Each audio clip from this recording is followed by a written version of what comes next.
Okay. So do we want to do a recap for the video? Go ahead, show the picture. All right, hang on.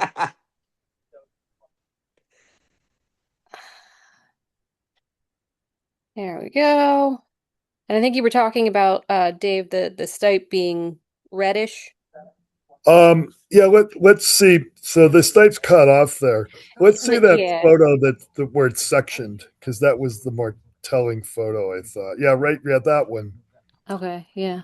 It Yeah, it's was kind of red. a lively, kind Oops. of a vividly blue, kind of blue, not Yeah, real like dark. cyan blue. Yeah. Cyan blue. Yes, right, exactly.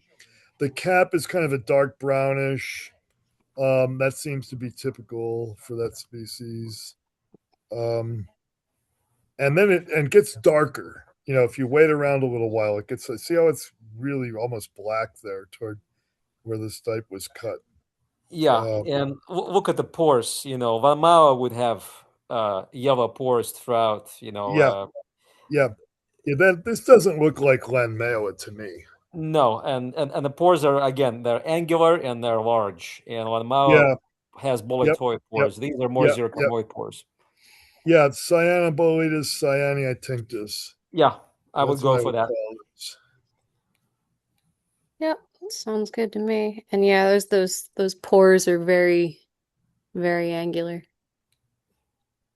Cool. Yeah, I would have grabbed the stipe if there were one, but it had disintegrated into dust. So this is all there So, was. so Bill Rudy says this species is edible, and he said he liked it.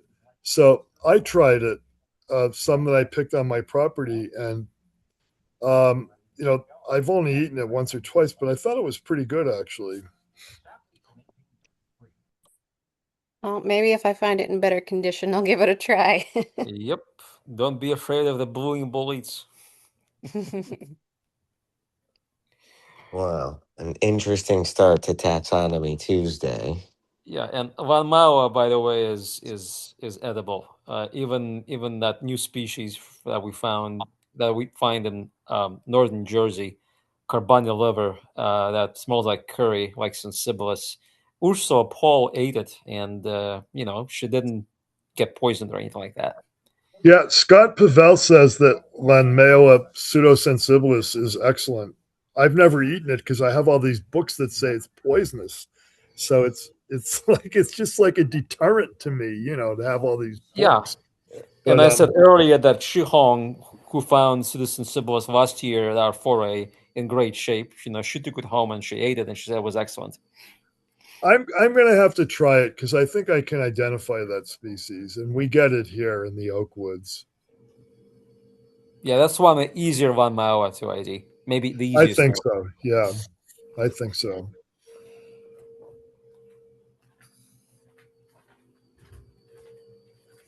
Nice. Does anybody else have anything to share? I mean, there was a couple of things found at the foray. Yeah, there was some other boletes in there, but nothing really, interesting. There was Tilapus balui. There was an old Byrangia bicolor, and that was, again, a textbook case, even though it was pretty beat up. And what else was there? There was some Amanitas, one Lepidella, and two or three from section Amidella, that remained nameless for obvious reasons. So those are the highlights for the stuff that I'm interested in. But I didn't take any pictures, unfortunately. I got some observations I could share. Go for it. Okay.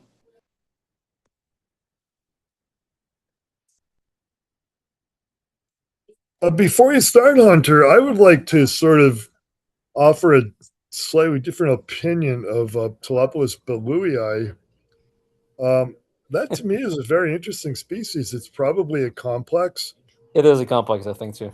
Yeah, and it's probably belongs in some other genus than Tilapus. Yeah, Tilapus, the phylogeny of it is a little bit complicated, and we already separated Tilapus Ooh. and Tilapus alba from that genus and transferred it to a new genus. So expect future transfers probably out of that larger Telapolis genus, just a breakdown of it into Yeah. multiple genera. I mean, if Beluii belongs in Telopolis, it looks a lot different than other species in Telopolis. Right. Yeah, Telopolis Beluii sensolado, because there are quite a few taxa even in Australia, and Roy Holling knows more about these than we do.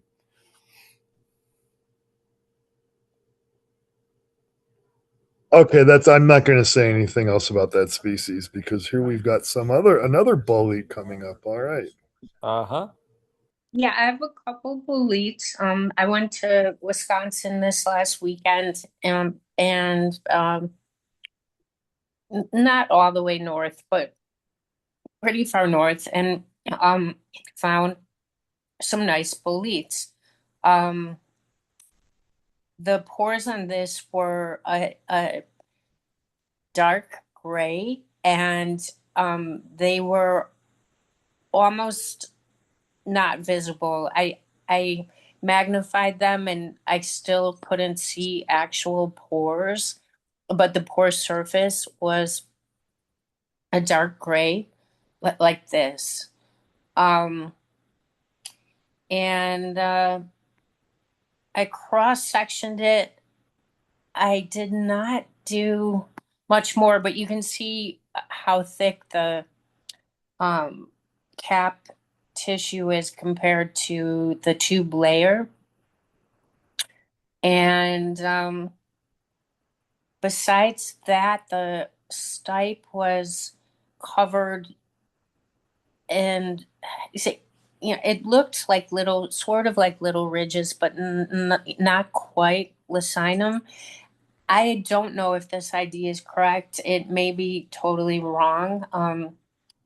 I think I've learned this species from Igor before, but couldn't find my record of it. And so I'm putting it out there.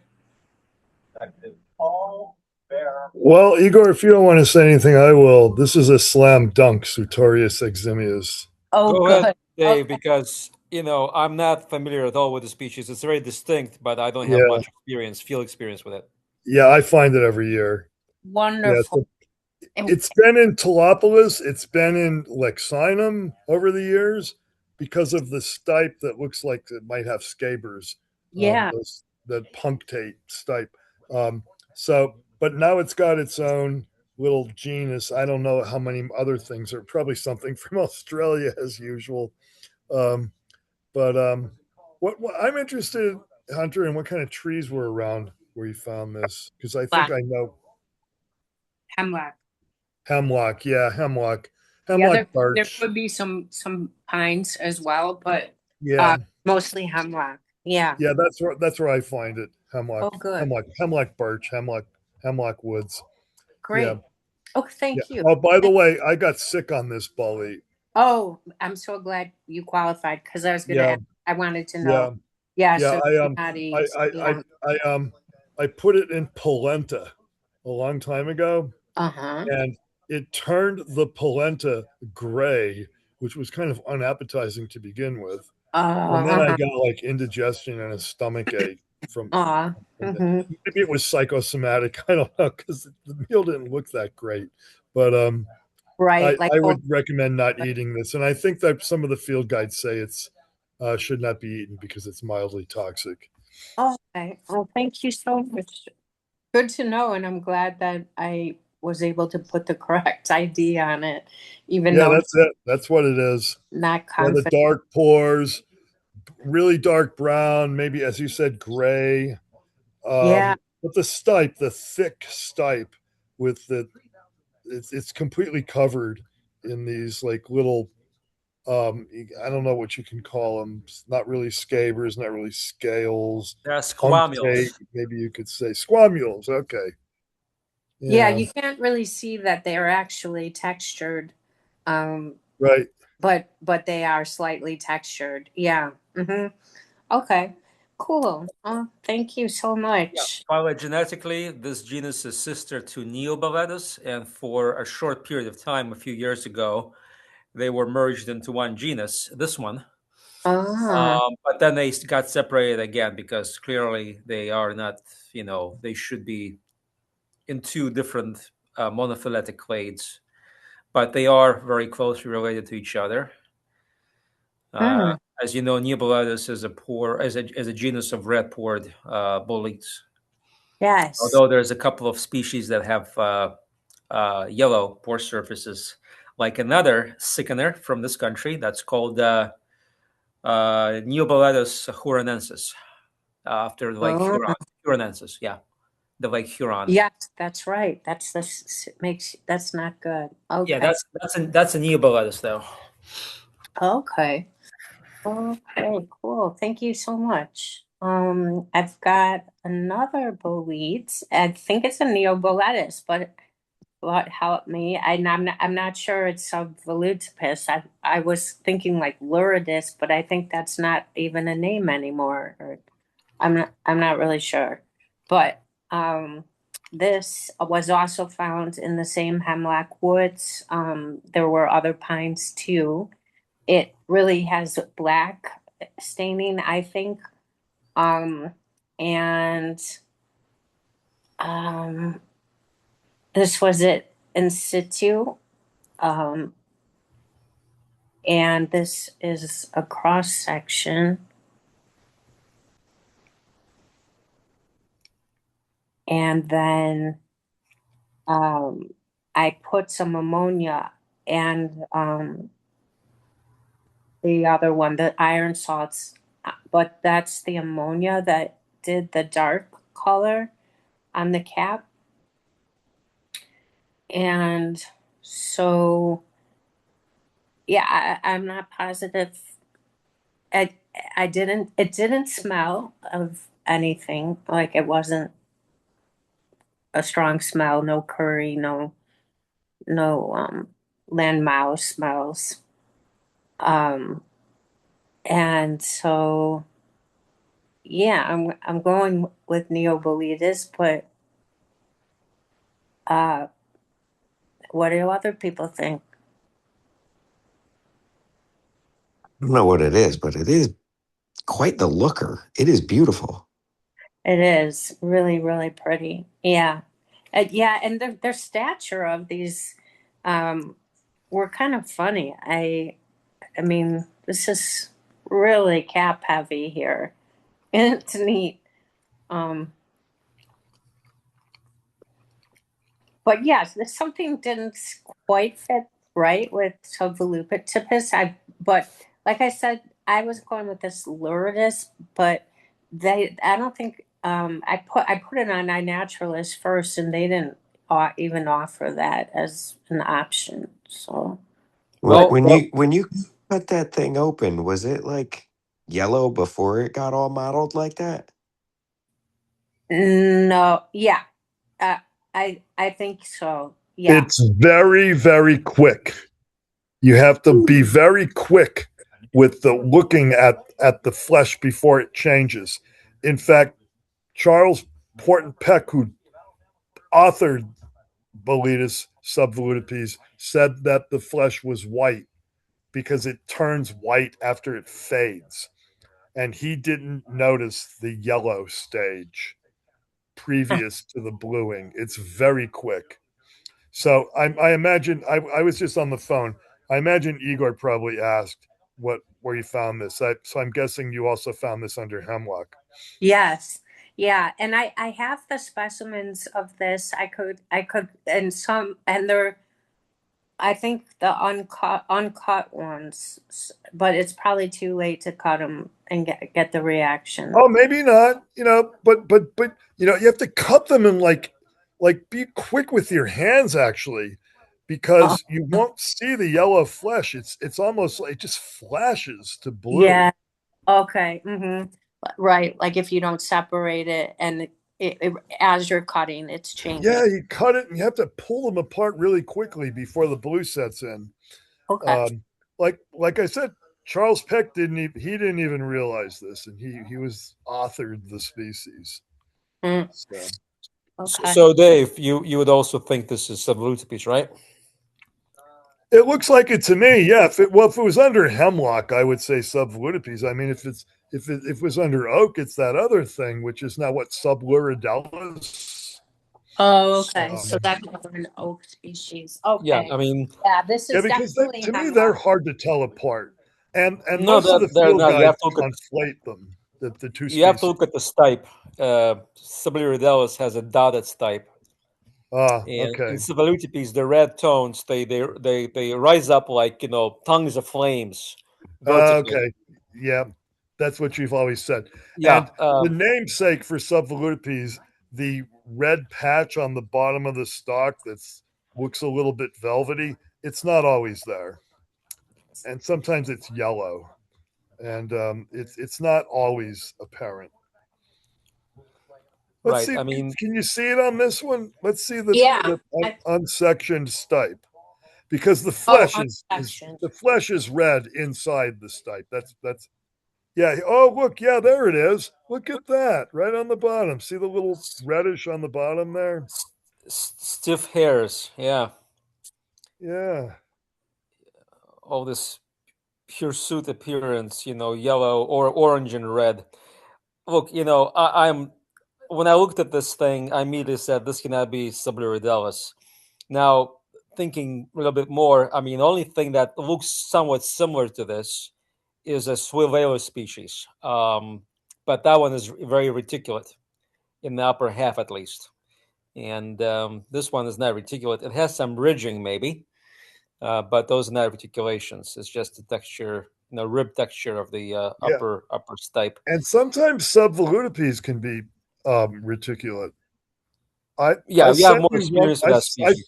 I gave you one once, Igor, that was reticulate, and you had it sequenced, and it was subvolutipes. And I mean, we Perhaps were so. both. I've sequenced a lot of Suvolutipes in my life, Yeah. Yes. Yes, you more than I care to admit. have. So you don't want another one? Absolutely not. No. Okay. I've sequenced the collection from Wisconsin by Andrew Hitson Okay. on the Mo. So we know it's in Wisconsin.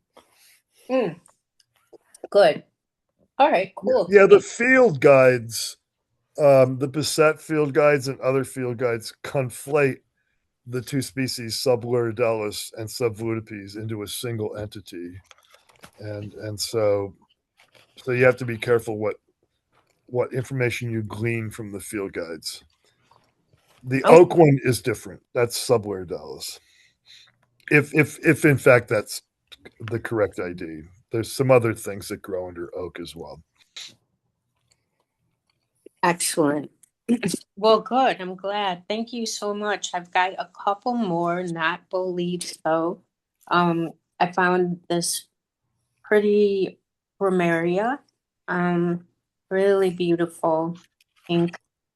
And it's always exciting, the first one of the year. I That one's really fresh. I have the specimen. I tried a little. I only had the bolete chemicals with me, the iron salts and the ammonia, and really there was nothing really happened. Oh, really? Nothing with iron salts, because most of the Ramaria will exhibit some sort of Orange color maybe. change in iron Or salts.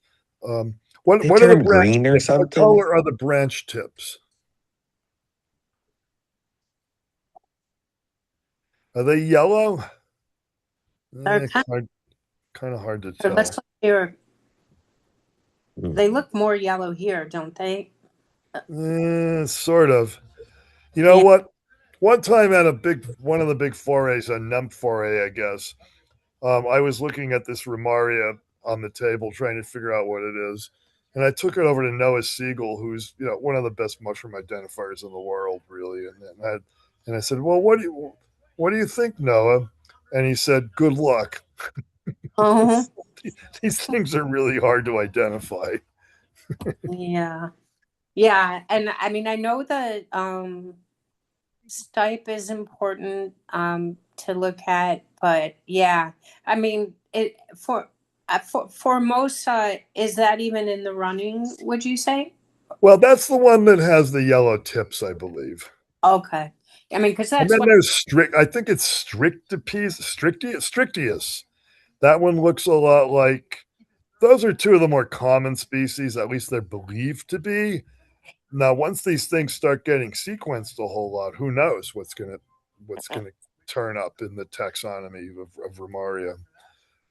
Yeah, there's somebody working on them. I know. I can't remember their name though, but all Well, right. I've got the ins now to be able to send a bunch of stuff to Steve Russell. So if I find Ramarias, I'm gonna sample some of them. Okay, good. I'm sure I will. So far we're off to a decent start here. I mean, it hasn't been a lot of rain, but we've had rain. It's not a drought. Stuff is starting. Some of the mycorrhizals are starting to come out. So I expect to be able to find some of these eventually. I have some spots where a Good. lot of these come out. Good. Yay. Okay. I have, let's say two more. Or actually, I have three more. So You know what? One more thing on Ramaria. Yeah. Sometimes you get good information from spore dimensions. Oh, I did do the spores on this, I think, didn't I? Sometimes Yeah. you get. I mean, there's some of them have spores that are all virtually the same, but there's a few that are short and a few that are long. Okay, for some reason, I think that's the other pictures aren't here. I don't know why, but there was another picture. Where did it go? Weird. Um, Maybe you just didn't put it into the observation. I thought I did, but I mean, and even the other picture right now I can't get to, so I must be doing something wrong. Let me You just know try. what? You're on images. Go back to observations. There we Click on go. it now. See what Yeah, so happens. There you go. There's your spores. whoops, there were my spores. Okay, there you go. So you can get some spore dimensions. Yeah. So what were you saying about them though? Sometimes you get information. Now I don't remember if, for instance, Strictius and Formosa, are the spores different? I forget. You have to look these things up. Yeah. Michael Quebec has a whole bunch of Ramaria on Okay. their website. I'll take a look at that. The, That's that one spore that's out of focus but has like this perfect outline. yeah, this one. Yeah. Yeah, that's weird. Oh yeah, that's nice. So that's one spore. Yeah, it's got a nice big apiculus. Yeah. So what shape is this? What do we call it? Well, I would just call it an ellipsoid with a sublateral apiculus, prominent apiculus. With a big snout. Okay. Yeah, snout. You can That call it. sounds Yeah, good. big snout. Okay. Then I got well, so Artomyces pyxidatus, another coral that grows on wood exclusively. It's the crown tip coral. The tips are crown shaped and it likes cooler temperatures. You'll see it in the spring. You'll also see it later in the fall. Um, and it's edible, but I don't like it. But I did the spores. And right now, microscopy wise, I'm just trying to get a process down. So these spores are not very exciting, but I'm just kind of trying to get my process down. So it's I'm getting there. So it's good. And then these Marasmius, I believe are Marasmius, that these were in red pine forest and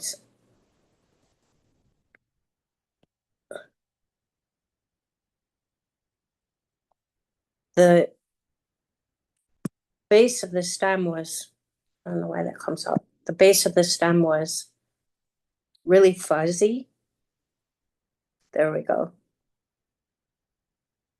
Really fuzzy. I'm calling these Marasmius. And then these are the spores, I guess. Has anyone had trouble with the iPhone upgrade to 26 and their phone focusing at all? No, I haven't seen that. Okay. I'm having a little trouble with that. So I think those are Marasmius of some sort. And then I have this Paneolus, I'm pretty positive. And this was really pretty. It's got kind of mottled gill edges or gill That's faces. That's nice. Yeah. And they were quite tall. This is the, from the top caps.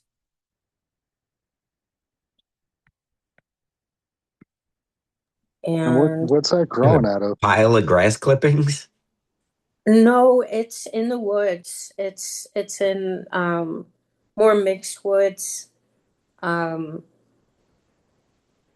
here's a closer view of the cap. Yeah, the woods were a mix of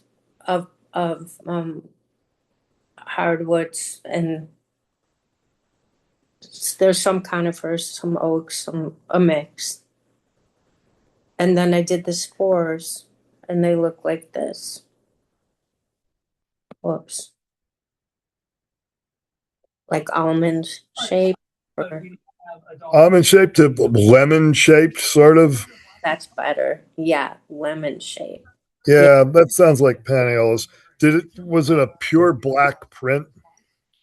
Yes. Yeah. Yeah. And this is not Paneolus phoenicecii, that common thing that grows on lawns, because that has distinctive sort of spores that are shaped differently and have a lot of warts. Oh, And okay. so probably there was probably maybe some feces left by a deer or something. It looks like maybe old horse droppings. Oh, okay. Yeah, that would make sense. In the bottom left there. Yeah, that's possible for sure. Definitely possible. Okay, so that's yeah. So, is there a close up of the gills? I think Paneolus often has mottled gills. yeah, these are mottled. Oh, there you go. Mottled gills. Yeah. There you go. Paneolus. Yeah. Really cool mottled gills. All right. That's it for me. Thank you. Thanks. Looks like you got a lot more micro photos than you usually have. Well, as I said, I'm trying to get a process down, and so I just kind of went, I thought they were quite boring, but I just, it's just about getting the process down right now, because yes, I'm hoping to do more microscopy and What are you trying to accomplish with your my process. Yeah.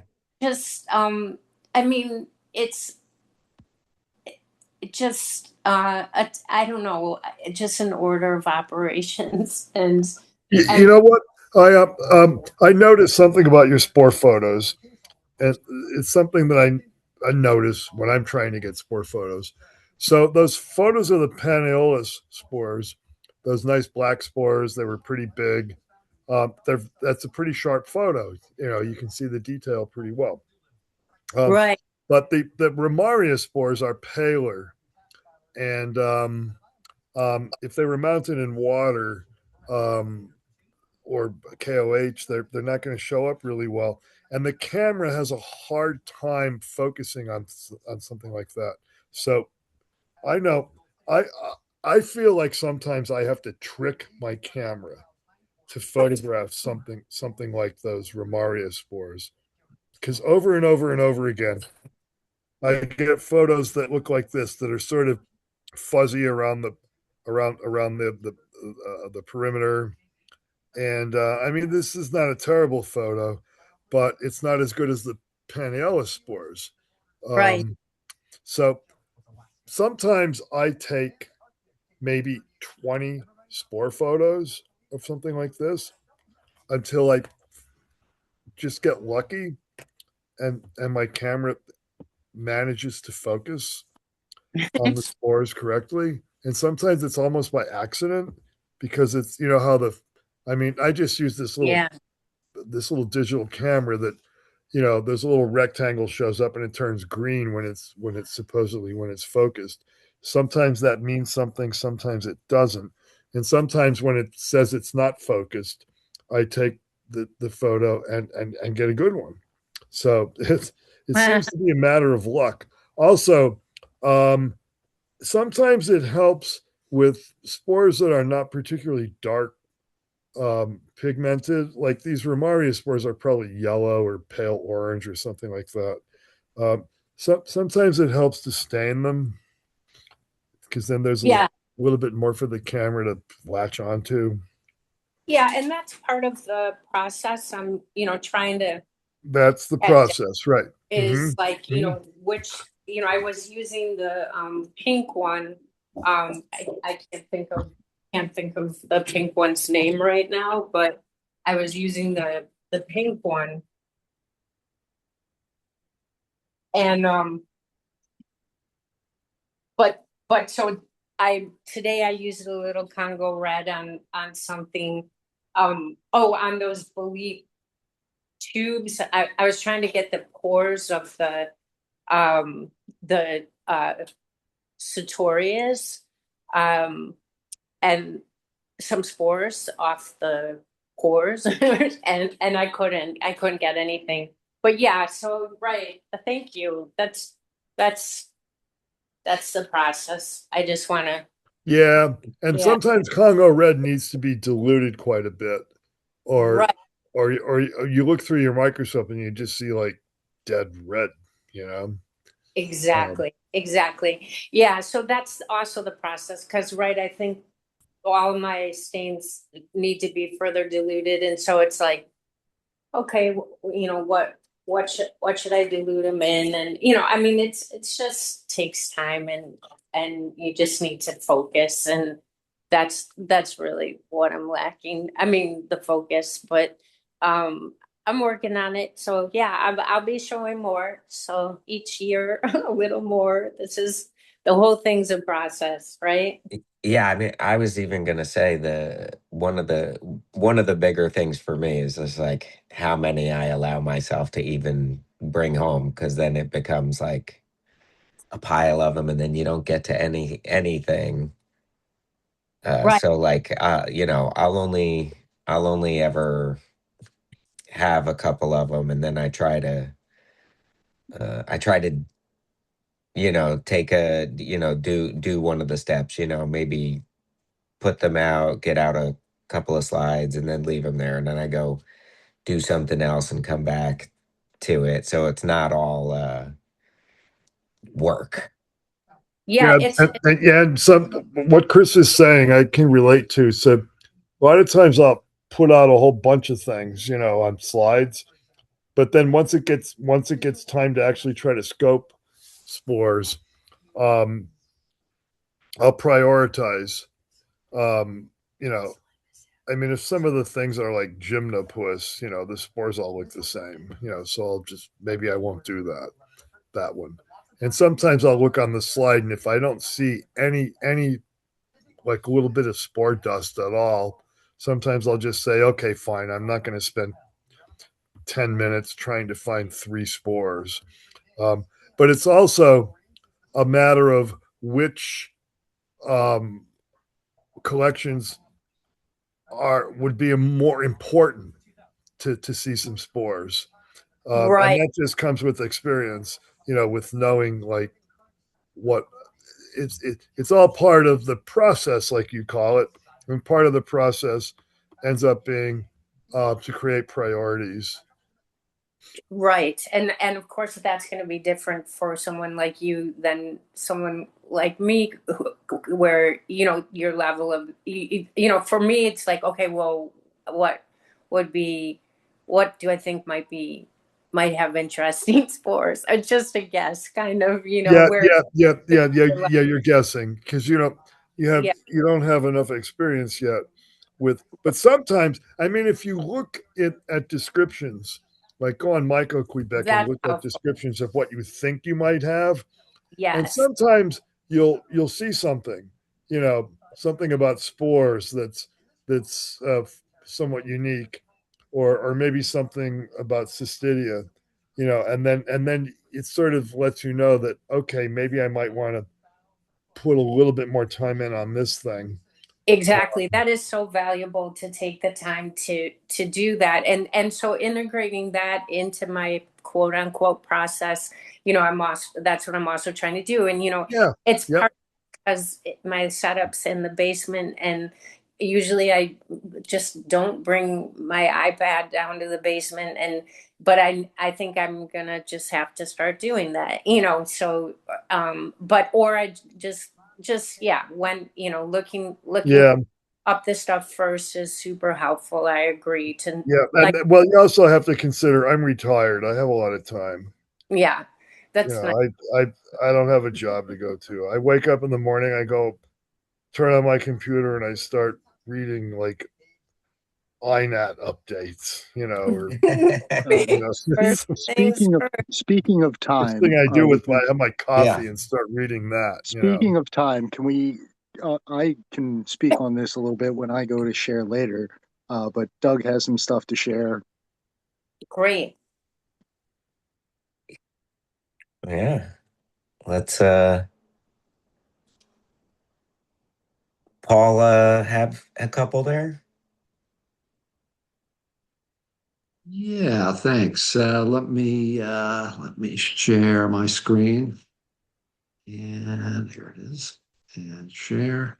I found my first bully today, so I Yay. think I found. Thanks. I think I know what it is. Here we go.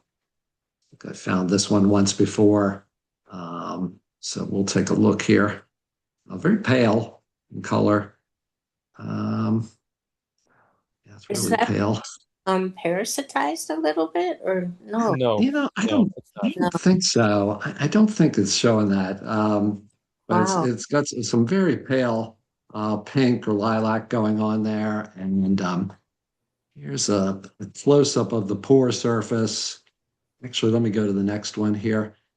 If you can recognize what I've got here, I've got it cut in half, and you can see the um, the context here is this unchanging interior, and then the pore surface, the pores, and the pores are covered over.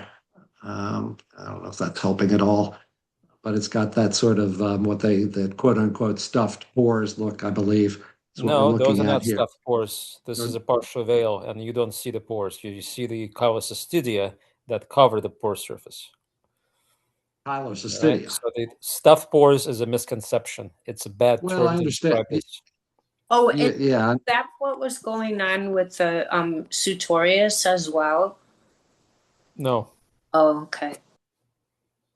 no. This feature appears in all the Boletus in a strict sense. That is Mhm. porcini in a broad sense, and sometimes you would see it in other genera. I think Boletus has one species that has something like this, and also Boletus, which is from the same subfamily as Boletus. So yeah, I mean, for the most part, this is only typical of this specific genus. They all Mhm. have it. I see. Do you think So that's the yeah, right? there are three species of separans in this country, and I think this is the real separans. See. The other one is pseudoseparans, or formerly separans Indiana 02, and then there's also separans Indiana 01 that we have in New Jersey. We don't have it in New Jersey. We have only, like, I think, yeah, we have Indiana 01 and Indiana 03, which is the true separans. Yeah. So I found separans here in Northeast PA that is very, very pale, almost white. I just want to confirm though, this bully is almost white. It's not because the picture was taken in direct sunlight or anything like that. No, It that's looks like very. it's It was it very. looks It's like a it's very. just very white. Yeah, Yeah, I it have is. observations. It's very pale to begin with, and then eventually it sort of gets paler and paler, almost like, it gets bleached out by the sun. I had an observation that has a white cap because all the pigment just gone, completely destroyed. Hmm. So this is what I think is the true Boletus separans, Peck. I see.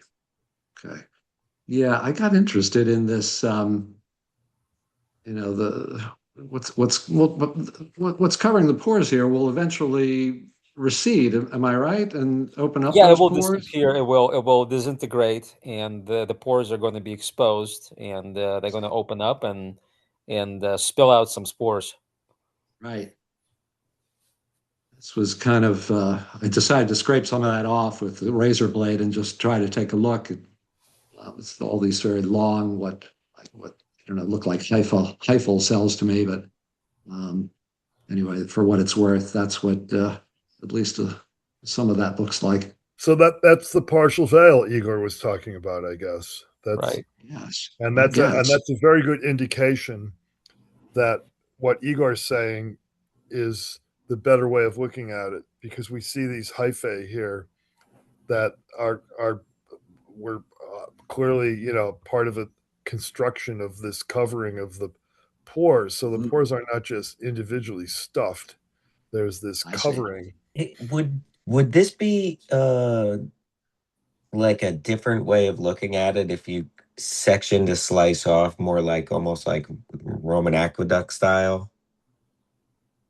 Like a thin to see which way all of that stuff was Wow. facing. Yeah, it will look different. Yeah, you might be able to see the ends of the tubes, and then terminating in those hyphae, and that would be a very interesting view. That, quite Yes. frankly, I do not have the patience to create Right. this kind of section where you would Right. see that sort of thing. I actually did that like accidentally today with that Sutorius, but I don't think I have a picture, unfortunately. Yeah, I just sort of scraped along the top, with the razor blade sort of just parallel with those two, just to sort of scrape off that, that layer there, and pretty, Are you going to eat this? No, the stem you can't see too much, but it's been visited quite a bit already, and it's actually pretty small, and but it certainly smells very, very pleasant. Not a real strong smell, but a very pleasant smell, and mild taste and all that. I would if it was. It's an excellent edible, even though it's not from the same section of Boletus as Edulis and some of the other oak-associated porcinis. I see. But it's great tasting. It's on par with Edulis in my experience. Yeah, I agree. And you can trim away some of that insect damage and then dehydrate the rest. And it's the best way to use them anyway, dehydrated. Yeah. Yeah. Okay. That sounds But good. you know what? To make sure that you have this and not some really young, bitter Tilopoulos, it's perfectly safe to nibble, taste, and spit, and just make sure you don't have something bitter. Because if you get one bitter one mixed in, it'll ruin, what you have. Or you can drop a drop of ammonia on the purple cap or stipe, and you'll see the green or turquoise reaction. Does I something did. like that happens when the cap is really washed out and pale like this? Yeah, Well, Does I, it happen I that? think it has I to be wasn't purple. getting that. Yeah, and I think it Yeah. only happens in the purple pigment. When they bleach tail like that, it probably doesn't happen. That's what I read. That if you've got that darker surface, then you'll see it. I did actually put some KOH on it, and I got a very sort of a pale green, but nothing with the ammonia. Yeah, because KOH is a much stronger base, so it has a greater reaction potential. I see. Yeah. Okay. Very good. All right. Let me do another one here. Go back. Where am I? Here we go. This one I found a few days ago. I was trying to learn my sections, my Amanita sections.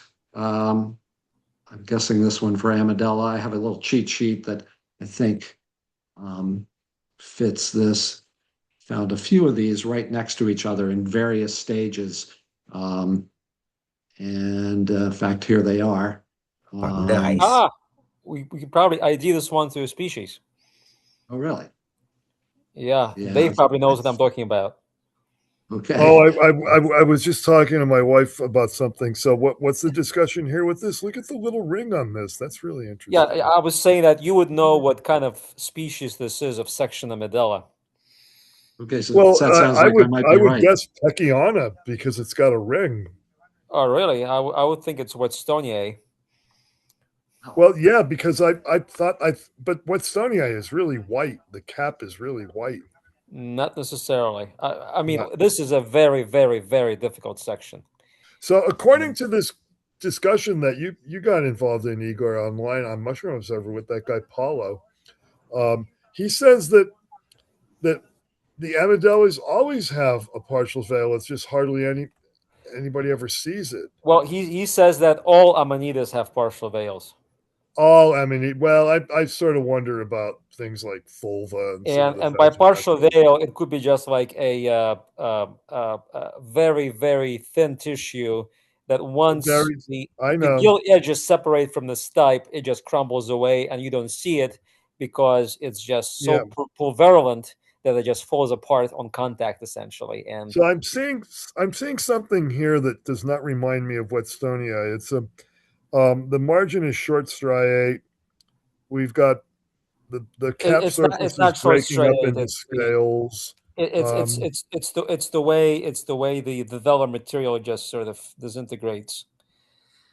Whetstonia usually what you get is you don't get this like these little brown scale kind of things. You get like big white patches on the Maybe, cap. but remember, it's all going to vary depending on the environment. I'll be more Yeah, I suppose, concerned.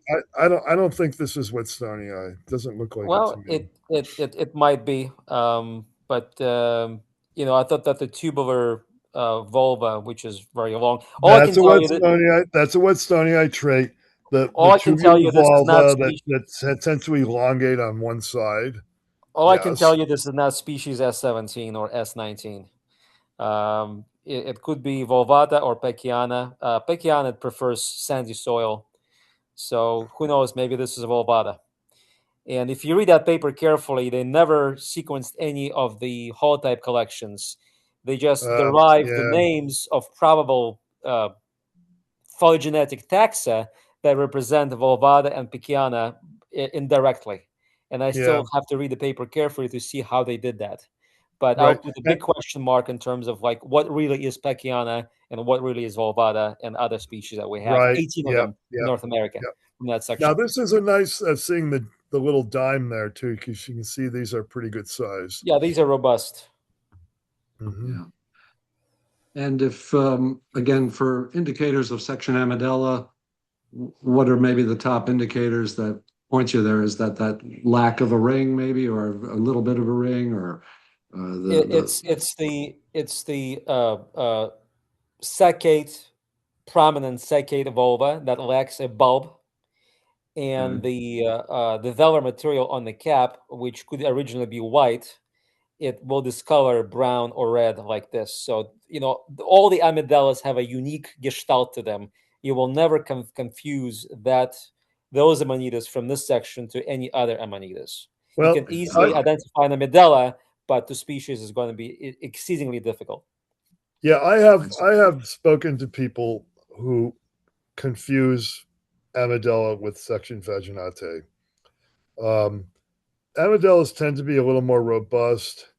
And the fact that there's any kind of deposit on the upper stipe eliminates almost all of the vaginate. There's only a few that have any kind of a reasonable partial veil that leaves some sort of deposit on the stipe. Most of them do not. Well, the question there is whether this actually is the partial veil that you're seeing, especially in the middle of specimen, or whether this is the internal limb of the vulva. Right, I know, yeah. But you don't see that on vaginate. No, you don't. No. So that's a difference, between the vaginate and the Amidella. To me, it's the cap. It's brownish, or it stains red, and it has the vulva that's arranged in these scale-like layers that you see here, zebroid almost. And and the funny thing is, though, Whetstonia is the one that doesn't seem to have that. And of course, if you catch it early enough, you would see the appendiculate cap margin. And vaginata would never have appendiculation. Oh, yeah, never. Yeah, never. Right. Yeah. Right. Unless if it's a true anomaly. And here actually is a good example to see the appendiculate material on the edges of the cap. That fluffiness that you see. Okay, good. Yeah, that's what I was also looking for. If you're lucky enough to have Meltzer's region, which is really hard to get, you collect the spore print, and if you put Meltzer's on the white spore print, for the Amidellas, it'll turn, well, they say that a lot of the books will say it turns blue, but to me, it looks black. It turns black. Okay. It's an amyloid reaction, blue to black. I think it's black. And the vaginate, you put the Meltzer's on the spores, and it just looks like the color of Meltzer's. There's no reaction. Well, when you have spores in mass, they might turn black, as you say. But when you look in the microscope at 400 or 1,000 in the oil immersion lens, the spores are going to look bluish or like slate color. They'll be bluish gray. They will never. Yeah, you know what though? Honestly, but I look at 400, so maybe that's not good enough. But sometimes it seems like the spore walls are kind of darkened when they really aren't, because it's just like shadows. The spores are just making shadows. I always try to get a thick print. When I'm in doubt, what section or what subgenus really, because it's really subgenus you're testing with the Meltzers. But for this difference between Amidella and vaginate, then you're testing for section.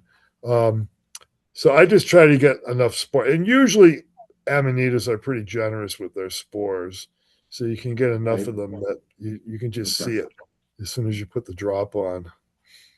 Okay, well, that sounds good. I think I actually have a contact here, and I may have some Meltzers coming my way. So, that would be great. You're all set finally. Then to learn the Amanita. I mean, that's very helpful to learn Amanita to have. We'll see. Let me do one more real quick so we can move on here. I think this one is one I found before too.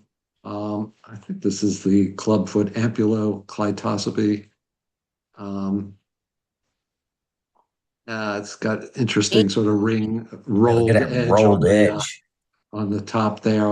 You can see I actually ventured into a conifer area, which is pretty rare for me. And you can see the stipe, how it gets fatter on its way down, but that rolled edge on the cap is pretty cool. These have been there for a while. The caps were a little worse for wear. Here's another single by itself, just a few feet away. And again, it's peek underneath, and then some small spores. These spores are, I don't even know if I got a color on them. I think they might have been white, but they're only about 6 microns long or so, 6 by 4 roughly, something like that. These were hard to photograph. I should have maybe put some stain on there or something. So these spores. are one gutule per spore. That's a good piece of information. Yeah. One Okay. oil drop. Okay. And I'm not sure if that correlates with Ampulloclitocybe clavipes, but I mean, it looks like it's probably the right ID. These were on the ground; they weren't on wood. And Ampulloclitocybe clavipes is a species that generally you find in late summer through fall, but it does come out in spring. I've seen it during spring a few times. Yeah, I'm not sure what else it might be, but well, let me look here. I'm going to take a second and go over to Michael and see if they mention the spores with one gutule, because that looked pretty decisive. I mean, those spores look like they all each had one oil drop. yeah. So actually, I'm going to go to mushroom expert first, because it's easier to understand what's written there. Paul, when these when you got these spores, were they white? I'm trying to remember whether I got enough of a drop to really, discern the color on these. I think it was. I don't remember, to tell you the truth. I think pretty much all the things that look like this, that could be this, and if it's not Ampulloclitocybe, they all have white spores. Well, I don't know. I'm familiar with Ampulloclitocybe clavipes. That hymenium, like the gills, normally go way farther down, and there's kind of even less of a notch going on. Like there's a clear delineation here between the gills, and it's really high up on the thing. Yeah, almost like they're laid over it, right? So, Brandon, you mean Cladocybe subclavipes? Is that what you said? No, whatever we're calling this, Ampulloclitocybe, right? Ampulloclitocybe, yeah, Ampulloclitocybe. Clavipes is what. Because there's a thing, Cladocybe subclavipes, and that does get confused with Ampulloclitocybe clavipes. I mean, the names are pretty similar. Yes. And this is really tightly grouped. I think when maybe you find one or two. But I don't think I mean, they can be variable, but what is this, like 3 or 4 or 5 maybe? With the little one? See the three anyway, with the little baby there. At least, so Can you show all the pictures again? Yeah, again, these are sort of in situ. The cap there sort of had been there for a while, I'm guessing. I see. I'm sorry. Thank you. Sorry. No, that's what I really just wanted to see the in situ again. Yeah. They're pretty small. All right. Well, let me look at that subclavipes. Michael Quebec says Ampulloclitocybe clavipes has spores that are gutulate. So that means one gutule. So that matches. Mushroom Expert doesn't mention the gutule, but Michael Quebec does. And they're saying 6 to 9 by 3 to 5. With the outliers being 10 microns. So let's see about this Cladocybe clavipes. I can Let's see what take a look at that. Cladocybe. I think they have it. I think Michael Quebec has it. Let me see. I'm scrolling here. Subclavipes. Yeah, let's see what they say about that. So spores, ellipsoid smooth, 4.5 to 7 by 3 to 4.5. They're not saying anything about gutules. I mean, the pictures here on Microquebec, oh, well, yeah, they're pretty similar. Hmm. Yeah, I don't know how to tell the difference really between these two things, but the gutulate spores that is mentioned by Microquebec for Ampulloclitocybe clavipes. Okay. So that supports Mm-hmm. what you want to call it. Okay. Well, I appreciate the advice as always. Thanks again. I'll let it go to the next person. Thank you, Paul. And I mean, all of this going to different places to look for, accuracy or a different level of it. Tristan asked a good question about, uh, you know, people on YouTube IDing stuff and, how accurate they may or may not be. I know that Aaron Hilliard from Mushroom Wonderland is he's like I think the mushroom club out there out where he is, he's like, I don't know if he was the president of the club or near that, and I know he Fugitive. teaches. Yeah, he teaches as well. Alan Rockefeller. I mean, he's he's pretty good. He knows. He seems to know his stuff. Brandon mentioned uh, the guy from the Learn Your Land Adam channel. Harrington. Adam's very good. Yeah, he's good. He's is he belong to your her club, name? Dave? Anna Mary McHugh, is that her name? Anna Mary? There's a woman, Anna Mary, she's good. Alan Rockefeller's very good. He's a really good identifier. These are people who do interact a lot online.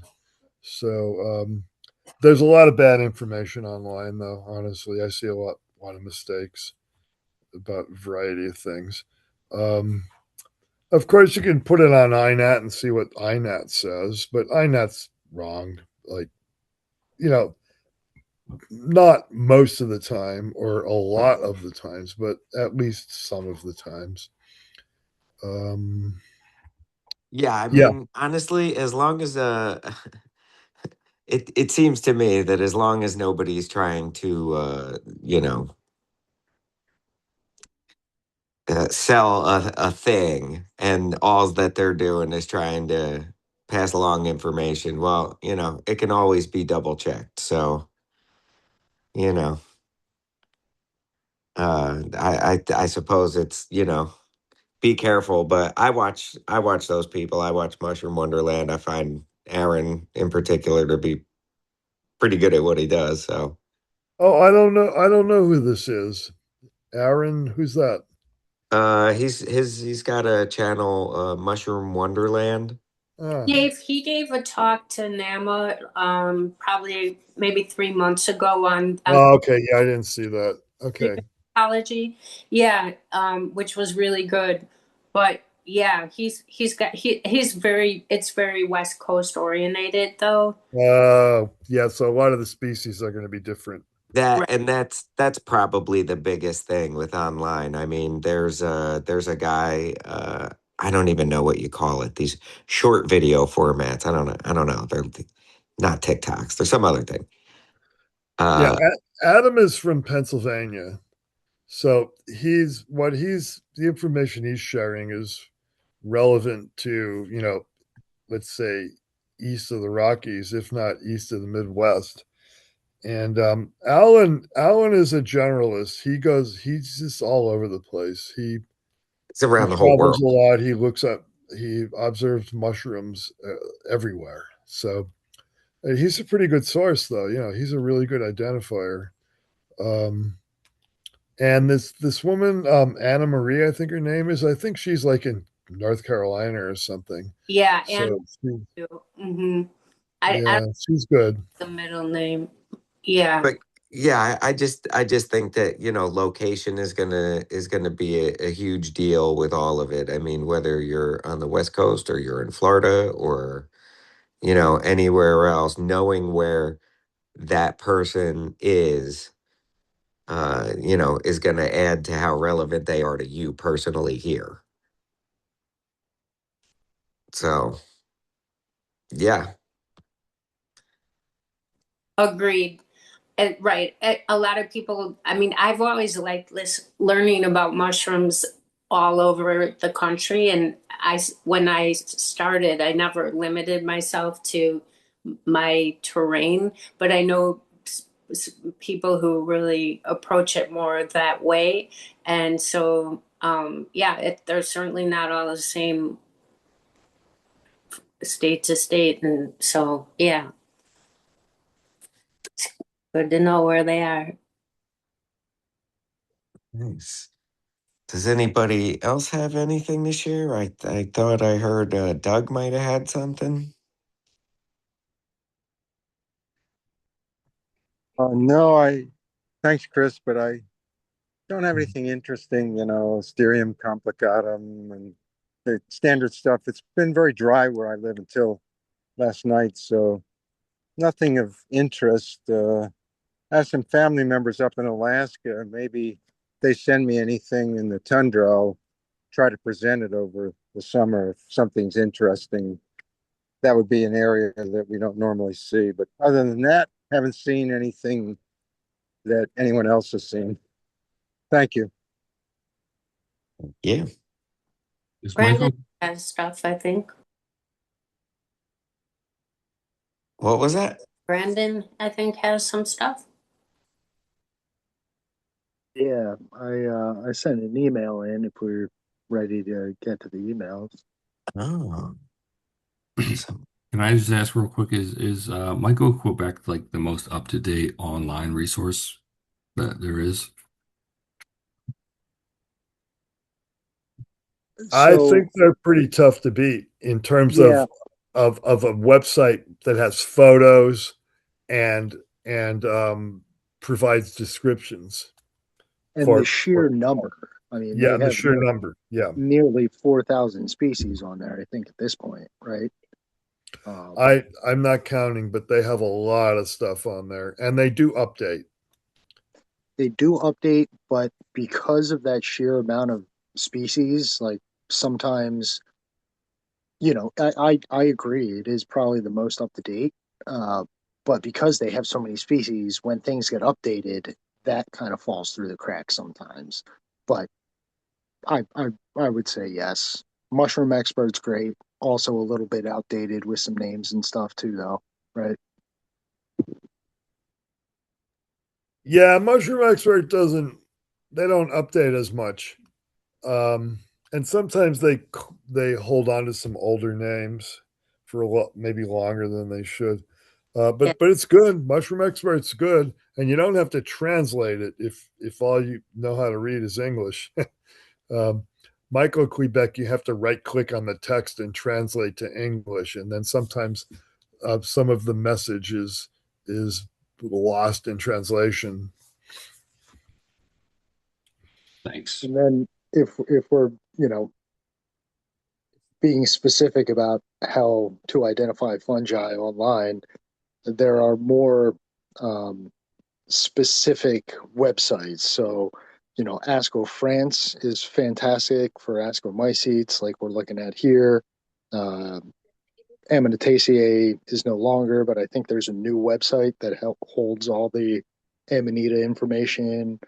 The bolete filter is great for boletes, so you can get more specific. There's the new Amanita website is you know what, I'm gonna put the link in.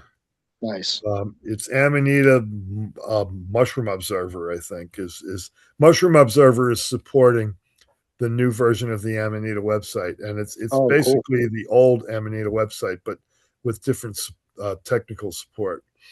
I'm going to get that for us right now. I'll put it in the chat. Yeah, if you want to learn Amanita, it's an essential resource. Okay. Oops, wait. I have to highlight this first. I tried to go to filter today, and I couldn't get to it. It just wasn't. Oh, the Bowie filter? Yeah. Yeah, Scott's updating that. It's not available now, and it'll be a little while before he straightens things out. Because there's like new names and things he's trying to straighten out. And good to know. Yeah, I do like. Yeah, he's good. That website's the Bolete filter is a good website for boletes. Yep, but it's down right now. He's updating it. Let me. I'm gonna go to the. Dave, I already posted the link. You don't have to look for it anymore. Oh, okay. Thank you. Yeah, and Asco France is good for things like these eyelash cups, but you better have a lot of micro, or else they'll just tell you like you need micro. Is there a place to find all these websites somewhere? Like the specific. You just gotta know. I think if you just do a reasonable search, you can run into this stuff. Asco France. Oh, there's a lot of Facebook sites also that are specific to like one genus. Yeah, so there's good discussions on some of those sites, some of those Facebook websites. Let me get Asco France for you. I think I have it bookmarked.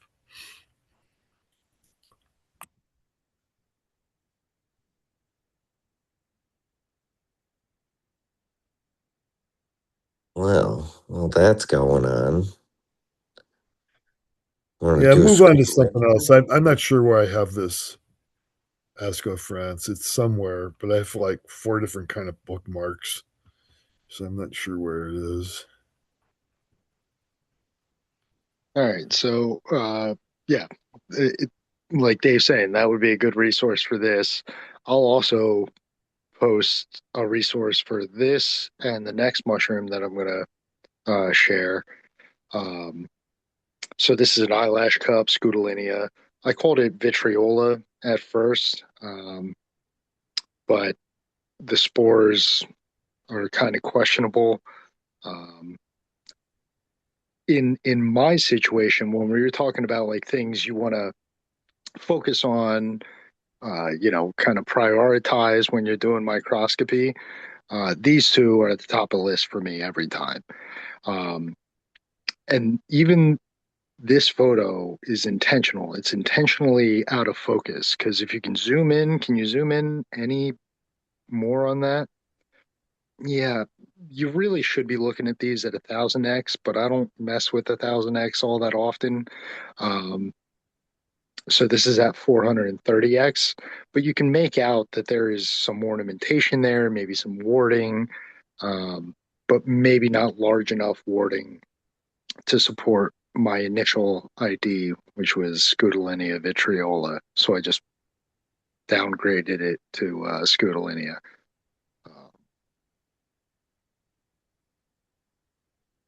And maybe you can see the reticulation on this one if you zoom in. Again, out of focus, the edges of the thing are out of focus, but in order under my scope to get the reticulation even a little bit discernible, you kind of have to get the edges out of focus to focus on the top surface of the spore, if that makes any sense. Yes, I can see that.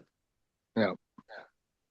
And it seems like there's a couple interconnections there. So where some of these warts are connected to one another, that's something important to Scutellinia. And because I like Scutellinia, I know what to look for here. Back to your point previously, Hunter, what do you want to actually lay under the microscope? Look at that. How nice. Good. Oh yeah, there you go. Wow. You could almost see the wordiness almost better in the ascus. Yeah, but then you run into the situation, are these just immature and there's, something going on under the surface, or are these... Yeah, can we see that again? Because sometimes it's hard to tell the difference between warts and content. Right. And I think we're seeing content. I think that's contents. Yeah. Because you can see the walls see the walls of the spores. Right. Yeah, And they're kind of thick. in the previous photo, you couldn't see that kind of thicker cell wall, because Yeah. it's focused on the actual ornamentation on the outside of the spore. So, well, you can make out a little bit Oh, of it. I guess you can make out a little bit of it. But yeah, I agree with you, Dave. Probably content within the ascus there. yeah. But I honestly don't propose species names for these things. see, I So, like doing it because oh, you have is that a bifurcated hair? yeah, yep, The base? The base yep. is that so is that bifurcated or trifurcated, but you can't see the one branch? So in the back, that it's probably trifurcated. Probably trifurcated. Okay. Oh, I see. And, Yeah, it looks like there's another one in the back. Yeah. and I observed a lot of well, I'm calling them complex attachments because sometimes it's forked once, and that can be one fork. Is it just 2 feet, or is it a more complex thing where it's like 2 to 4 or 5? Um, Oh, so you mean like there's a division, and then each arm of the division has divides. has a division. Yep, Ah, yeah, yeah. okay. Yeah, yeah. I'm not familiar with that. Um, But yeah, that's something to look at for this, and you only know to look at that, right? If you're interested in this particular fungus. So yeah, and sometimes spore size is helpful in yeah, Scutellinia. I got some good spore information from this thing. I didn't. I only included the out of focus, ones to kind of show the reticulation. But in focus, I got a spore drop and got good info out of that. Yeah, good. Ironic thing about Scutellinia is most of the field guides, North American field guides, will document Scutellinia scutellata, Mm-hmm. um, and uh, according to It's what I have heard from people who are more, and it may have been Brandon, you may mention this actually, but I think I've heard it elsewhere as well, is that Scutellinia scutellata in North America is actually one of the more uncommon species. I've never found it. I mean, Okay. Mhm. and the person that wrote the key for this genus, I don't think I've never seen an identification where he's agreed with Scutellana. So yeah, that name just got applied to every eyelash cup, and unfortunately, every Scutellinia that gets uploaded to iNaturalist is tagged with that species name, and Oh, really? It is. almost every Oh, single time it's wrong. oh I mean, God, yeah. Well, I think I just put a Scutellinia up, and I mean, maybe I just maybe I just typed in Scutellinia, and what allowed them to sort of agree, yeah, genus level. I don't know. it might have given you a Scutellata and a bad data point. I see. I don't. Yeah, yeah. Maybe I just didn't give him a chance to do that. But anyway, that's something I called vitriola. I definitely need more. I need to look at these things at 1000x, which I don't like doing, but I'll start doing it because that is important. Whose key are you using? Malcolm Greaves. Oh, He's out of the UK, and all this should be with a grain of salt because not a lot of these things are getting sequenced from the US. So his opinion is very much UK oriented, but okay. it's the best work out there, in my opinion. I thought I heard like a year ago or more that Stephen Russell was really trying to sparse out what we had here. But I don't know. I've had a few Scutellinia sequenced by him, so I do have some observations on. I'm not sure if they're on both INAT and MO. I mean, some of my earlier ones might only be on MO before I started using INAT. But I've got a few species names from him, like maybe two or three, you know. And I just sampled a Scutellinia that I'm going to send in for him. And are they accepted names, or are you getting No, I got names on a couple of them. Oh, cool. Yeah, not just coded things. Oh, that's good. Let me see if I can. I'm going to look and see if I can find one. What's This going is on with just this thing? it's a paraphis. So it's one of the sterile structures of an ascomycete, kind of like a chylocistidia would be for a basidiomycete. But you can see it's got an interesting shape, and it raises above all the asci. Yeah, you can see how it's taller than everyone else there. That's neat. What about the thing in the bottom right-hand corner? Is that an asci? Yeah, that's an immature one. Oh, Well, there's probably some spores in there, I guess. it looks like it. Yeah, Yeah. that's just probably from another piece of material. With these things, I lay a couple different sections of material on the same slide, very teeny tiny pieces of material so you can all see them under the cover slip. But the underside, the fertile surface, and then the marginal hairs. You want to be able to see all those things separately. So you take different samples and just kind of lay them under the same slide. There you go, Hunter. That's part of the process I like as well, is just Right. Yeah. Yeah. And trying to that's why consolidate your time there. I felt bad. I was trying to, I like kind of cut you guys short, but like I was going to talk about some of that stuff. Good. Yeah. No, And that's if we go to the next photo, the underside hairs, that's also something you want to pay attention to. So you saw how big those the marginal hairs, but this is from the underside of the cup. Um, so you can see these short little hairs that are, I mean, magnitude smaller than the ones at the margin.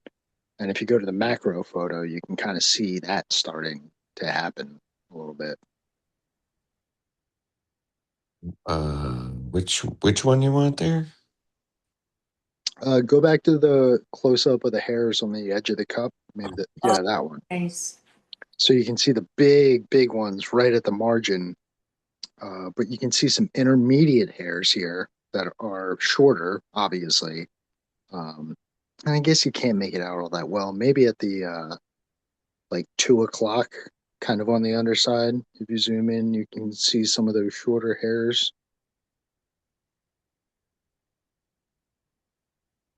I don't know how to. Mm-hmm. Oh, more around that. But all that is to say, there are marginal hairs that are huge. And when I say huge, these, I think, average nearly 1100 microns, which I guess that's not huge in the grand scheme of things, but measuring something under a microscope, anything over 1,000 is pretty big. So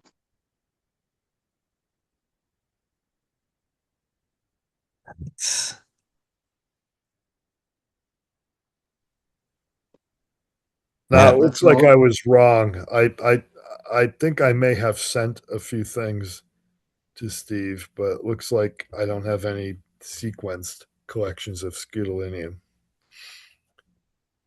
Oh, okay. There was one. I have one observation that I think I just got correct by just at my own analysis, and somebody agreed with me. Let me see.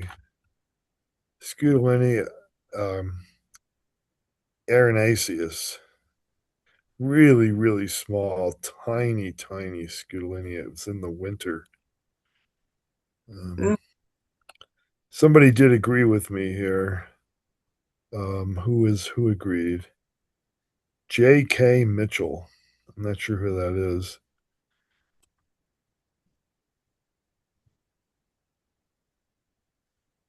What's that white stuff on the above the Scutellinia? That powdery white. That is either it was a slime mold plasmodium. Oh, okay. Yeah,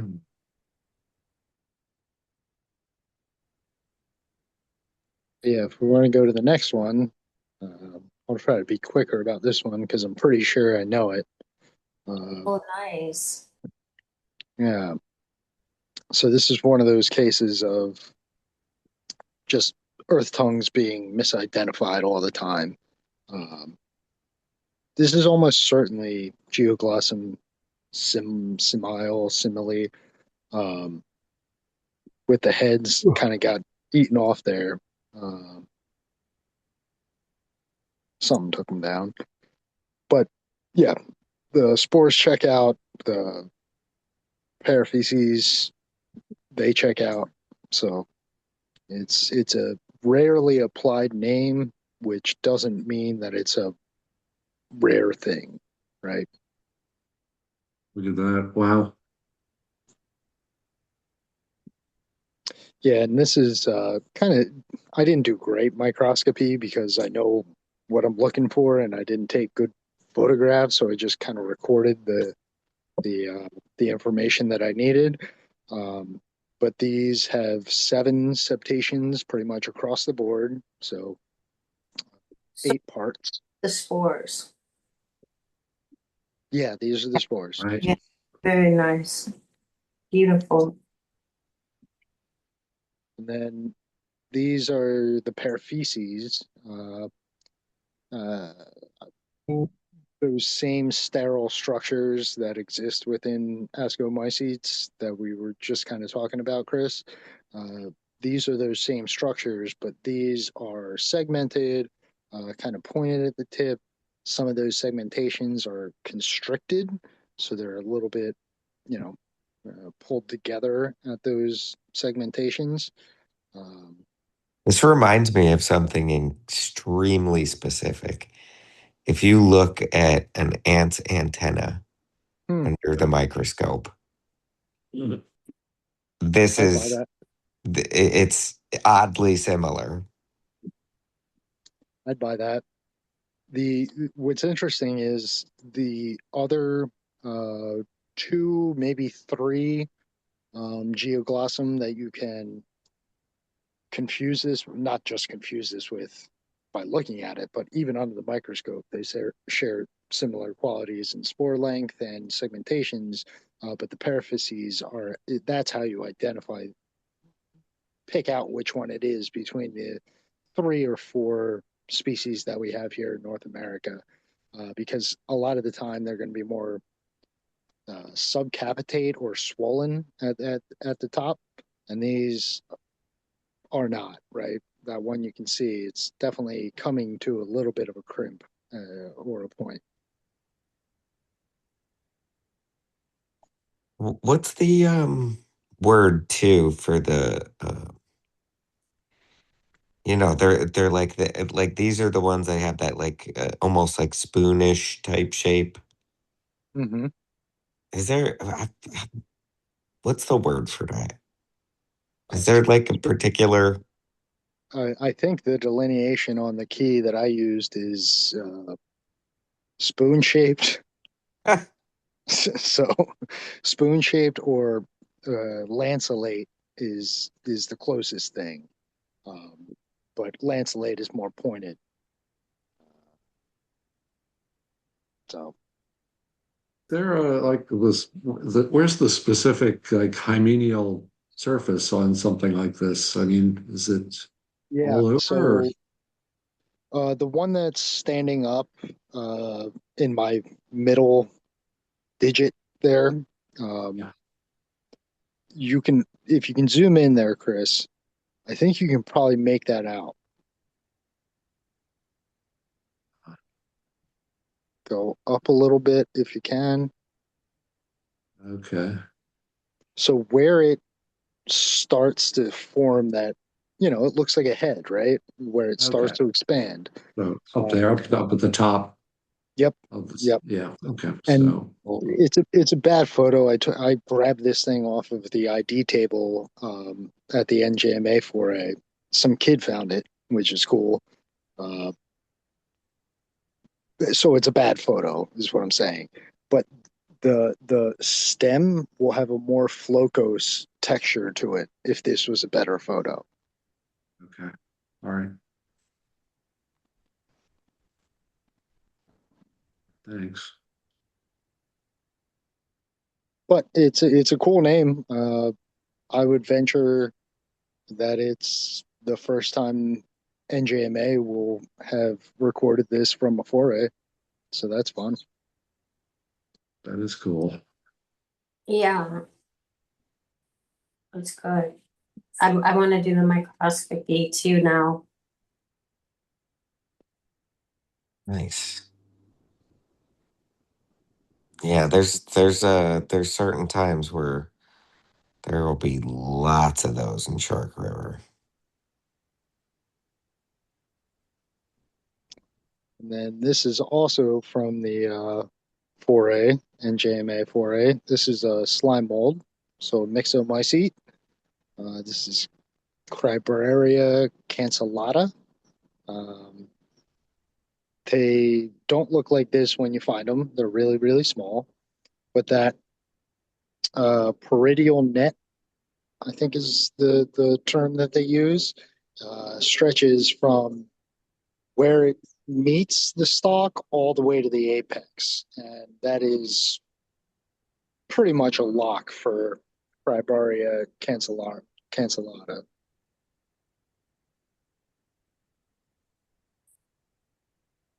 Well, you got some good ones here. Now, did you blow those out or whatever? Yes. Good call, Chris. I did mention that at the 4A that you got to blow them out, the spores out of them, because you can't make anything out until they're expelled from that peridial net.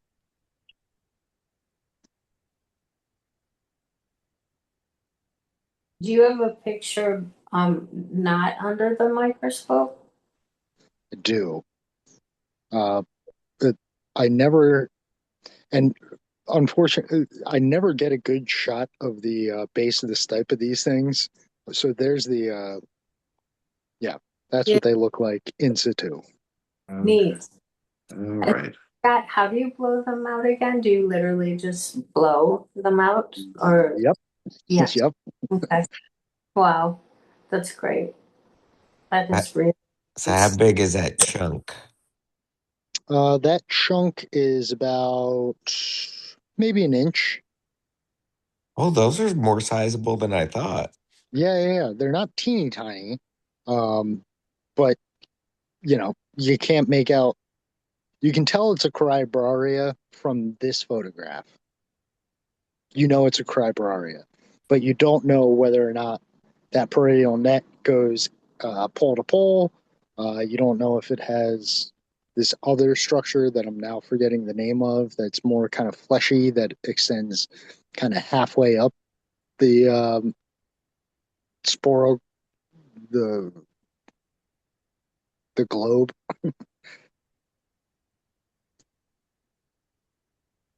Well, on the not on the like stipe part of it, but No, it would be on the head, and sometimes there's a membranish sheath, I guess you would call it, that covers the bottom half of the head.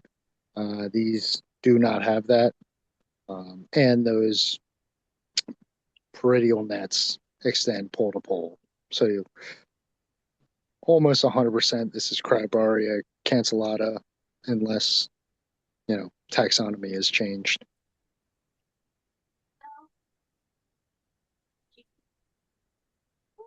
It's fun.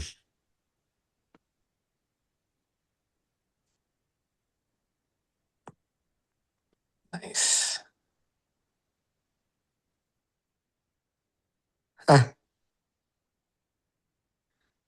And then just one from my trip to Michigan is Mitrula elegans, and I found it when I was up there. So Hunter, I would venture it exists in Wisconsin for sure. Okay, good. I'll be looking. And it's still out. So just go up way north, probably. Yeah. Wow, yeah, this is pretty far north. It was like going back in time a month.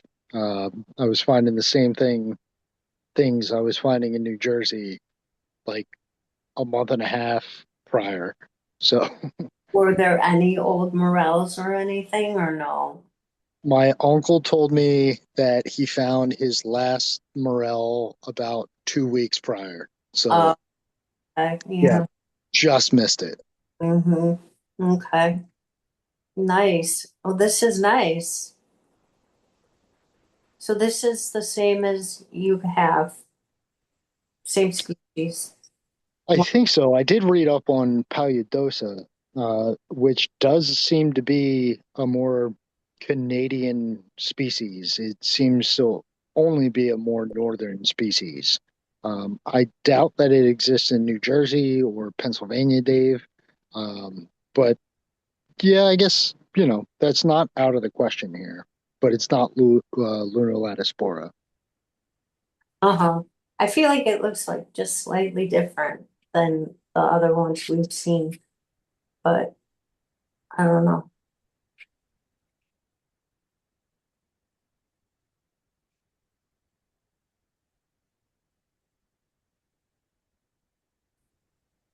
Nice in that Yeah, barely moving water, yeah. but I was trying to kind of document where it was found because, I know it's Mitrula. If I can get it home and get some spores out of it, I know I can put it to species. But yeah, this is the setting, just behind that fallen, uprooted tree. That's where that little creek was flowing. So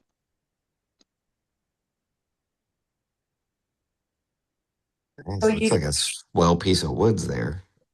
yeah, did you make a lot of other observations or no? from up there, Yeah, yeah, yeah, yeah. I could have shared a bunch of stuff from up there. Uh, be nice. Yeah. but again, it was like going back in time a little bit. It was all the same stuff that we were finding here that I shared like a month and a half ago, Right. Okay. Yeah. and this included. We've seen a bunch of Mitrula recently, but I wanted to at least show that it's up there. I would venture you could find it. Yeah. I'm glad to see it. Yeah, and here are the spores. They're cigar shaped. They're not humpback. Don't have the you know big rounded side.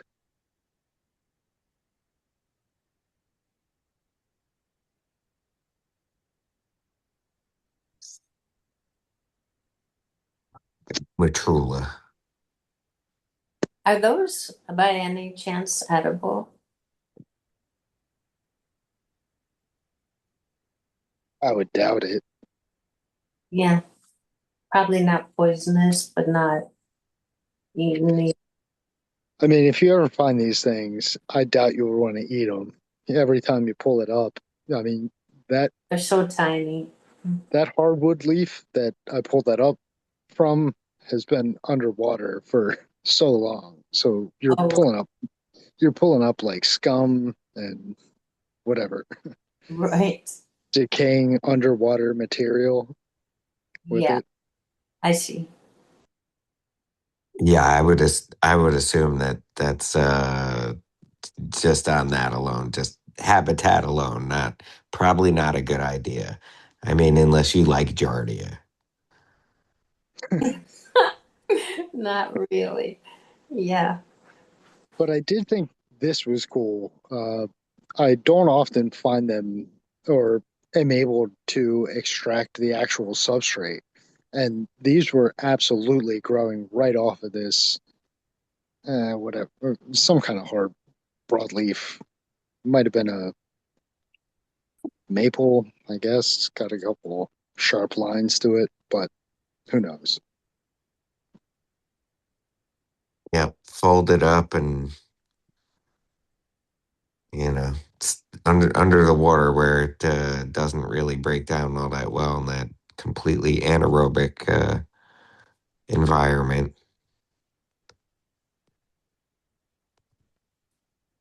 Nice. Yeah, cool. Thanks for letting me share, guys. Thank you for sharing.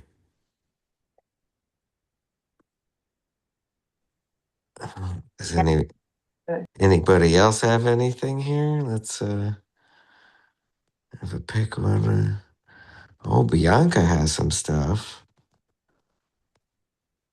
It was just a picture from what Brandon showed. I had a pretty decent picture with like holding it in my hand so you can see size for that slime.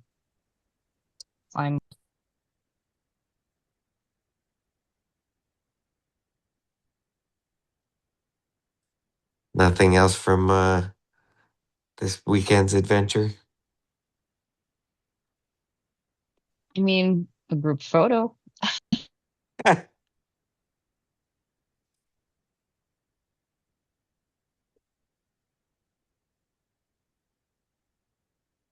Well, if you want to show it to Ed, you're more than welcome to.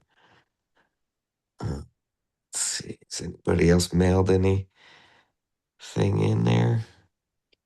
Bianca, I'm glad you showed up because I wanted you to see what that thing actually looks like after seeing it, in person under the scope. They're beautiful in real life, Yeah, that just holding it. It's what is that? no, it looked like so many tiny little almost like balloons. I described it to uh the lady I was walking with, and I was saying that just it looked like it's self-standing balloons. And I knew that you were going to be able to see how minute those spores were, but that I didn't expect that like net structure to be holding them. That was really unique. Last week. I was going to text you. You had it last week. No, it didn't. Yes, you did. You told me it was only Beth and one other. Oh, hello. Well, I'm having trouble figuring out how to share. Sorry about this. Oh, I was just gonna say Bianca has stuff to share. I wonder if this will work. Let's see. Here we go. I think this is. Oh, Can you see yeah, this? there you go. And if I zoom in, can you see that? Like me Oh, zooming in? man. Oh, is that's different than what Brandon showed? This is the same thing that Brandon showed, but with size comparison with a hand. So you can see how small this twig was. Nice. Yeah, and so you can see they're just like self-standing balloons with the brown powder inside, basically. And the rest is history. Wow. I always think of Dr. Seuss when I see those things. The Lorax. They're all they're very Seussy in the slime molds. Yeah, what were those trees called? Those fluffy Here's the group photo. Oh, nice. Yeah, those are, I mean, this plus, I mean, one more group of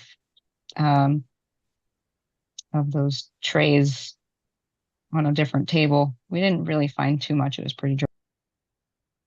Where was this? This was Shark River, Oh yeah, Shark River. Okay. Cool. Ocean County. Nice. Really nice. I do have one more picture. It was the one with the cup, Brendan, that you were showing me. Do you want me to show that one? I mean, it's just basically one photo of you holding it. Oh, yeah, we're doing mushrooms here.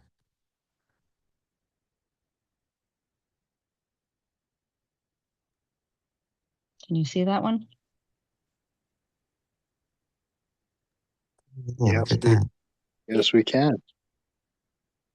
So yeah, hand comparison has the ridges on the inside. Right Yeah, on that sphagnum. Yeah, so that's one of the Entolomas that I found down in the sphagnum in the Atlantic white cedar swamp. I'm, you know, it's going to go down as Entoloma sp, but Yeah. I assume, yeah, it could be Formosa or Formosum or Luteum is a candidate here, but yeah.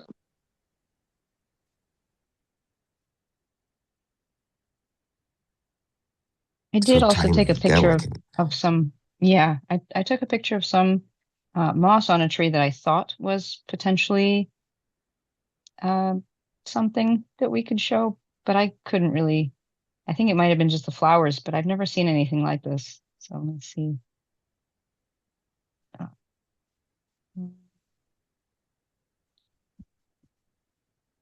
Oh, I also have the tiny mushroom. So this is on the moss, Ooh, very tiny moss on the trees, but it has these cupped flowers that were very, I've never seen this before. So, those might be like the sporophylls. oh, It's because the thing that reminds me of that, like you see that one with the like the flat green. this one? Yeah, yeah. Okay. So like I don't know if you ever see like some of that like what do they call that, like a cushion moss. Mm-hmm. They'll have like their little sporophylls are like on a stick, and there's like a little head on the little stick. Oh, sure. Yeah, that's like So a little brown stick sticking out of them, almost like that's it's what going to be a flower that opens. Is I that what mean. this That's is? kind of what these look like, and Oh, on those other ones, that little cap there, that little disc comes off, oh, I see. and then all the contents come out. Huh. So yeah, But it it's looks unique. like you It's have you can one see that's almost like still claws sealed holding it. up. Right. And then I have the last one that I don't know how you saw these. They look like I, you know what? I'm just going to show them. You can decide for yourself. This was on the Termites. I was able to get a photo through my um I have a clip-on lens photo lens for my phone. I was able to get this shot through that. Oh, nice. That's great. Remind me what this was, Brandon. Phaeocalcium, polyporaeum. Is this on tricaptum though? Not Yes. yeah, tricaptum. Oh, right. Right. Yeah, cool. Yeah, so you snapped on a extra lens on your phone to do that, you said? Yeah, it was exactly. It was just a clip-on lens that I got from Amazon. There were three. There's like a fisheye, this micro lens, and another one, not a panorama, the wide lens, I guess. And it worked out to be able to catch this just Nice. clipping it on my phone. Oh, good. Yeah, that was impressive. That's a good item. I have a new one. I haven't tried it yet, really. I gotta try it. That's so good. Yeah, all the weird close up stuff I get, I have a set of those, and for what you get out of them, they're worth the anywhere from 25 to 40 bucks.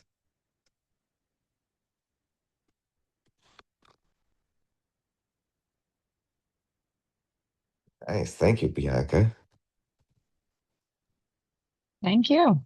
Appreciate you. Does anybody else have anything? It's around about 9 o'clock.